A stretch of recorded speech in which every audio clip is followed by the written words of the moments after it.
if power becomes unreliable or not able to be accessed all the time, you kill industry, and that kills economies. That's right. We've grown up in this situation where the reliability of power is something we just we take for granted.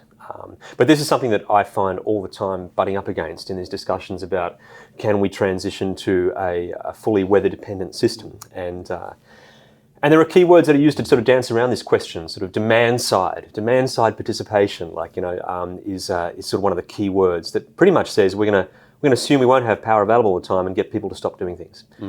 And so it's a hot afternoon, but turn your air conditioners off. Exactly that sort of thing. Can you not run the dishwasher or whatever else? Yeah. That's for society, but for industry, all right. And this is the crazy thing. There's a whole bunch of industrial processes, etc. You can't just dial it down a little bit, or just put it on pause for half an hour, or it's far worse than that. And so you end up with a situation where the reliability of energy is just an absolute killer for the productive nature of the society that we currently have.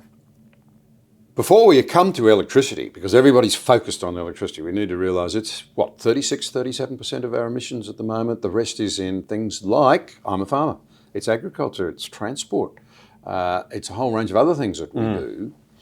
Now, to give you an illustration of how dependent we've become on affordable, available energy in agriculture, it is largely what has driven something that's quite staggering. If you go back to 1900, half of the people who worked in Australia worked in primary industries. That's right, yeah. Half.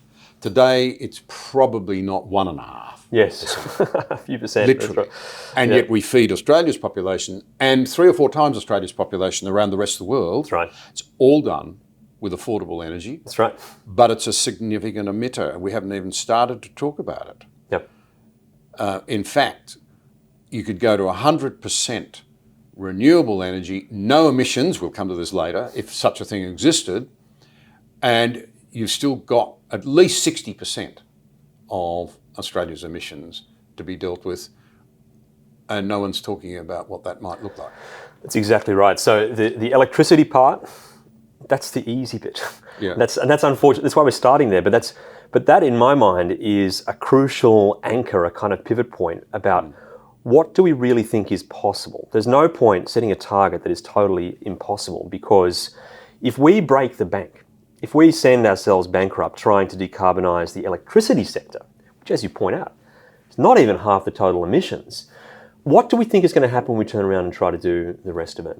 We should be setting ourselves limits for the cost of electricity that say this can't break the bank. This should not ruffle too many feathers with household budgets, because what's coming after that is trying to decarbonise agriculture, trying to decarbonise transport, international shipping, global cold chains, cement, concrete, plastics, fertilisers, plastics. Like everything after electricity is far, far harder than the electricity bit. So I don't think there is any point in us trying to exhaust the political capital that we have on the electricity sector alone, because we'd only get to 40%.